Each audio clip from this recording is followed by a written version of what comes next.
Kawan-kawan, Assalamualaikum warahmatullahi wabarakatuh. Pagi ini saya ingin bercerita sikit mengenai unsur nadir bumi ataupun rare earth element. Tajuk panas sekarang ni bahan kempen ahli-ahli politik kita, kawan-kawan. Dan inilah sebahagian daripada kuliah International Lecture Series di Universiti Penjajaran Bandung, di mana saya dijemput untuk berkuliah hampir 3 tahun yang berterusan, tuan-tuan, hingga tahun 2023 ya. Jadi saya mulakan perbincangan saya ini dengan surah daripada Al-Quran. So hari ini tak heran kawan-kawan, ramai pendidik-pendidik ahli ilmuwan barat merujuk kepada Al-Quran, kerana Al-Quran merupakan sebuah ilmu yang sudah melebihi 1400 tahun, kawan-kawan. Jadi untuk kita kaji nadir bumi ni, elok kita mengetahui tentang bumi, kawan-kawan. Namanya pun nadir bumi. Jadi daripada pergi terus ke nadir bumi, unsur nadir bumi, kita kena tentang bumi. Jadi ayat Quran, kawan-kawan, surah 39 ni telah menyebut tentang bumi. Kata Tuhan telah wujudkan bumi, created the heaven, surga dan bumi, sebenar-benarnya, in the truth, kata dia. Dan siang malam bertindih, siang dan malam, matahari dan bulan, dan semua ini pre-recorded destiny, satu perjalanan yang telah Tuhan rancang. Dan Tuhan itu sangat penyayang, sangat pengasih, sangat pemaaf. Jadi Tuhan dah beritahu dah kejadian bumi dalam Al-Quran.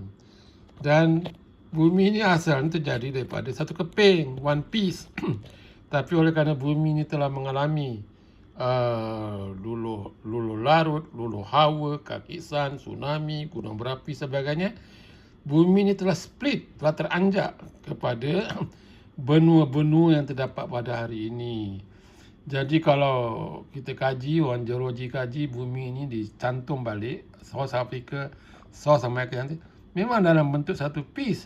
Sebab tu ahli geologi jadi teori yang dipanggil plate tectonic theory, menerangkan bagaimana bumi itu telah mengalami anjakan. Dan saya nak fokus kepada unsur lah, kawan-kawan ya. Kita dah ada bumi, bagaimana bumi yang Tuhan kata jadi sekeping, kepada benua-benua yang kita ada hari ini. Now, bila datang kepada unsur, dalam Quran pun Tuhan dah bagi hint. Dia kata kau kajilah bumi itu. Dan dalam bumi itu ada unsur-unsur. Antara unsur yang Tuhan sebut adalah silver, emas, iron, gold ya. Jadi ini semua unsur-unsur yang penting, yang banyak digunakan orang. Dan banyak kandungan abundant, timah banyak, besi banyak, silver banyak. Dan Tuhan kata, beautiful for people, unsur-unsur ni, is the love of that which they desire. Manusia memang dia tengok ni unsur-unsur ni, memang dia nak, dia cantik, terutamanya perempuan-perempuan, malah sons, lelaki lah. Dan bukan saja manusia yang guna, kawan-kawan. Digunakan kepada kuda lah, kepada lembu lah. Jadi semuanya enjoy, semuanya menikmati dalam kehidupan seharian. Sesungguhnya Allah itu memang yang memberikan yang terbaik, pulangan yang terbaik. Boleh membawa keuntungan, tuan-tuan, logam ni. Semua itu telah diberitahu dalam Quran, bergantung kepada pentafsir kita, bergantung kepada kebolehan kita berfikir bagaimana kita nak dapat unsur-unsur ini supaya dia memberi pulangan yang tinggi. Boleh kita lihat dari sudut itu, kawan-kawan. Sebab itulah manusia-manusia yang berilmu dari barat ni menjadi penjajah, mencari tanah-tanah, batu-batu yang mengenai unsur-unsur yang berguna ni, kawan-kawan, memberi pulangan. Okey? Itu memang disebut dalam Quran. Kemudian, dari segi unsur-unsur ni, ahli kimia terutamanya, dia telah mengkaji unsur-unsur ni. Ahli geologi juga mengkaji unsur-unsur. Banyak mengkaji kepada rock, kawan, daripada mineral. Orang biologi pula dia mengkaji unsur-unsur yang ada dalam sistem badan dan tumbuhan. Oleh kerana manusia terjadi daripada bumi, pada tanah, tumbuhan pula nak besar dia kena dapat daripada tanah, pemakanan, baju dan sebagainya. So dalam tumbuhan pun ada unsur-unsur ni, dalam badan manusia pun ada unsur-unsur ni. Cuma dalam badan manusia ada unsur yang sangat penting, essential, ada yang sebagai suplemen sikit saja, ada yang toksik kawan-kawan. So kembali kepada tanah, batu dan mineral kawan-kawan yang membentuk batu. Jadi tanah sekarang ni bila lama berubah dia menjadi metamorphic rock. Kalau tanah yang dah hancur, tenggelam dalam laut, dalam sungai, menjadi batu sedimentary rock, batu sedimen. Okey, soal kimia, unsur-unsur yang diketahui dalam dunia ni akan dimuatkan dalam satu jadual. Okey, so jadual ni dipanggil jadual berkala. Jadual berkala ni bukan sebarang jadual, tapi jadual yang telah direka khas, di mana unsur-unsur terletakkan dalam satu kumpulan. Ini satu kumpulan daripada atas ke bawah ni, kumpulan depan melintang kiri kanan dipanggil kala, dan semuanya ada 18 kumpulan. Jadi unsur-unsur itu dibagi kepada 18 kumpulan ataupun 18 grup. Dan unsur-unsur disusun sekarang ini, dulu disusun berdasarkan macam-macam idea, tapi akhirnya disusun mengikut atomic number. Nombor 1, nombor 2, nombor 3, nombor 4 dan sebagainya. Seorang kimia dia tahulah ni. Saya tak mau cerita ke situ, okey? Jadi bila ada unsur-unsur dalam jadual ni, sebelah kanan ni kebanyakan ni semuanya gas kawan-kawan. Sebelah kiri ni logam, kecuali hidrogen sini. Dan tengah-tengah ni kita panggil unsur peralihan. Dan yang hijau ni, inilah dia unsur nadir bumi. Okey? Ada banyak kawan-kawan, bukan satu je nadir bumi tu. Jadi ada unsur yang dipanggil lanthanum, ada yang dipanggil cerium, niobium, gadolinium, macam-macam nama. Jadi kalau kadang-kadang orang ternama bohari tahun dulu dia ada awal-awal temui, dia boleh panggil unsur tu boharium. Okey? Just nak bagi contoh kawan-kawan bagaimana kita menamakan unsur-unsur ni. Okey. So orang kimia, orang fizik, orang biologi sangat berguna ni jadual berkala ni. So unsur lanthanum dia punya atomic number yang tinggi, terletak 2 dalam main table, 2 lagi dia di luar. Ada sebab dia kenapa di luar. Okey, jadi itu adalah unsur-unsur dalam jadual berkala. So di mana kita dapat unsur ni? Tadi dah sebut dalam batu kawan-kawan. So dalam batu ni macam-macam lah. Kalau batu igneous, batu gunung berapi, batu metamorphic rock, sedimen yang telah hancur-hancur tenggelam. Jadi dapatlah batu. Jadi kita cuci batu supaya cantik dan bersih. Kita tengok batu-batu tu mengandungi mineral. Jadi mineral ni terbentuk daripada unsur-unsur tadi kawan-kawan. Unsur-unsur ni berpadu dengan unsur-unsur lain, dengan kumpulan-kumpulan lain, membentuk mineral. Bila dia bentuk mineral, dia macam kristal kawan-kawan. Ada bentuk, ada warna, cantik mineral ni kawan-kawan. Jadi kalau kita lihat batu pun tengok. Ini batu-batu yang telah melalui luluh hawa. Ada yang telah melalui gempa bumi, dia teranjak ke bawah, dipanggil fault. Itu yang bawah ni kawan-kawan. Batu seketul ni. Dalam ni ada banyak mineral. Ini batuan kawasan yang luas. Jadi ini orang geologi tahulah dia. Dia mengkaji structural geologi dan sebagainya. Saya nak pergi kepada logam nanti tujuannya. So kita ada rock ataupun batuan yang mengandungi mineral-mineral. Yang mineral itu terbentuk oleh paduan logam-logam. Bukan satu je kawan-kawan. Okey, ini kita ambil satu batu yang dah dibersihkan. Kita lihat, cantik permukaannya kawan-kawan. Ada warna hitam, ada warna perang. Itu semua mineral yang berbeza. Jadi orang biologi, dia ada satu bidang dipanggil mineralogi. Kajian mengenai mineral. Dia identify apakah elemen yang ada, apakah bentuk struktur dia. So macam ni dipanggilnya hornblende. Dalam hornblende ni, apa logam ni? Dipanggil mica, feldspar, banyak phosphorus dan sebagainya. Mica ni biasa kita dengar. Formica sheet dia bentuk keping-keping. Quartz ni banyak orang kenal dekat supermarket pun, dekat Momol jual kuat, kami cantik lagi bentuknya. So, putih, bersinar. Ini felspar, okay. Jadi, seperti dalam Quran, mineral semua beautiful, cantik, disukai ramai. So, memang semua itu disebut dalam Quran. So, inilah batu yang telah dibersih, mengandungi banyak mineral. Now, jadi kalau kita lihat dalam negara kita, bila orang tahu tanah itu ada mineral, dalam mineral ada logam, dia terjumpa pula gold misalnya. Gold ni senang di Lombong kawan. Kita sendiri boleh pergi. Tapi kerana dia terjadi di kawasan yang agak bukan batu igneous yang kuat tu, ya, kita boleh pecahkan, kita boleh dapat tanah batu terpisah. Kemudian gold tu, mineral gold tu, nak dapatkan gold tu, dia lebih senang kawan. Rendam dalam asid, tak semua asid. Cyanide acid sangat beracun.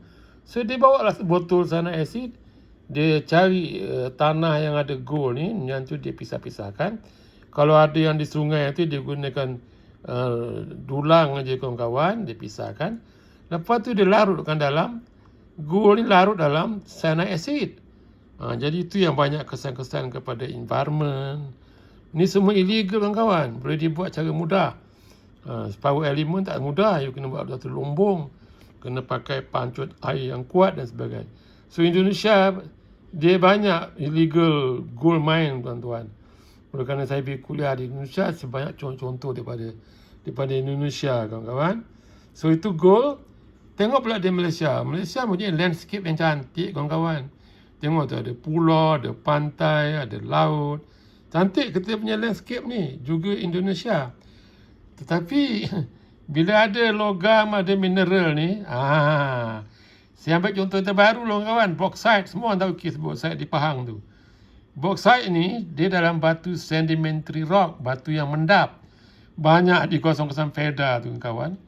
Bila ditemui pada amount yang tinggi, cara yang mudah buat duit ialah kita panggil lah orang yang sanggup ambil bauxite ni, terutamanya pada China. China ni bukan perkara baru. Orang China datang ke Melaya dulu kerana lombong timah. Dibawa oleh British, dibenarkan oleh British. Orang Melayu tak pandai nak melombong timah. Walaupun ada pohon sewan dua, datanglah China. Ya, ada ke Kuala Lumpur, ke Ipoh. Jadi bila banyak orang Cina tu, bila lombong timah dah tutup, tiba-tiba kita tengok kawan saya yang buka lombong magnesium di Gua Musang, Kelantan, masuk dalam hutan, buat eksplorasi, ada bekas-bekas lombong. So dipercayai Cina yang dah berhenti pada lombong timah, mereka masuk dalam hutan tu dah lama dah dicurinya kawan-kawan. Itu bukan cerita rekaan, tetapi itu berlaku. Cuma penelidik-penelidik kita tak masuk secara terancang untuk buat kajian kawan-kawan. So tengoklah ini kesan kesekitaran, kesan kesihatan. Maka negara pada hari ini memberi persyaratan yang ketat. Okey, tapi Malaysia masih tak berubah. Dapat je jual segera aja, jual segera. Kita nak buat proseskan dia punya logam sendiri, hasilkan downstream logam, bahan-bahan kimia yang baru daripada logam tu. Itu mengambil masa. Tak nak pening kepala, nak cepat buat untung kawan-kawan. Itu realiti kawan-kawan. Ini bauxite Malaysia terbaru kawan-kawan ni. Bukan 10 tahun dulu, baru 3-4 tahun yang lalu. Itu dengan Indonesia. Senang ambil bauxite ni. Bauxite ni merupakan satu mineral kawan-kawan. Main elementnya dalam tu ialah aluminium. Tapi dalam aluminium tu ada macam-macam. Ini contoh mineral kawan-kawan, bauxite. Tengok tu. Ada macam mineral dalam tu. So, dalam kajian mengatakan mainnya adalah aluminium. Semua orang tahu kegunaan aluminium. Buat loyang, buat bekas, buat kapal terbang, dia ringan dan dia kuat. Ya. Dalam tu juga ada elemen-elemen lain, hematite, quartz. Jadi bila China ambil bergetan-getan sampai ke negeri China, dia dapat untung bukan daripada aluminium saja, daripada elemen-elemen yang lain. So, kita tak nak proses sendiri kawan-kawan. Jadi, untung dapat duit. Kita dengar duit million-million je, kita terus jual. Okey kawan-kawan. Itu bauxite. Ini Malaysia tahu. Orang Cina pandangan jauh juga. Negara kita pun memandang juga. Tengok siapa yang tengok demand dan production. Yang paling banyak menghasilkan bauxite adalah Australia. Lepas tu China, kawan-kawan. Jadi India juga ada, Indonesia. Malaysia tak banyak, termasuk dalam other country, negara-negara lain. Jadi walaupun tak banyak, oleh kerana bauxite telah lama, dia berkurangan. Maka apa yang ada di negara kita itu menjadi tumpuan lah oleh negara-negara maju yang mengawal harga atau produksi logam-logam ni, kawan-kawan. Itu bauxite. Okey. Tadi dalam Quran disebut mineral batu-batu logam memang cantik untuk perhiasan. So kita lihatlah, bila mineral tadi kita dapat, kita polish dia, kita bersih dia, kita bentukkan dia, cantik, kawan-kawan. Siapa yang tak berebut ataupun sanggup membayar begitu mahal? So daripada hasil ini, Malaysia enjoy juga return, good return. Maka kita ada maju, bandar kita ada Twin Tower. Cantiklah, ini hasil daripada penjualan kita. Tetapi jangka panjang, bahan-bahan ini akan habis. Jadi kita harus bijaklah. Seperti Indonesia juga sekarang dia tak nak jual lagi raw material untuk nikel. Dia nak proses dalam negeri je dan jual bahan kimia yang orang nak. Marahlah Perancis, kerana Perancis nakkan nikel untuk industri logam dia, industri pengangkutan dia dan sebagainya.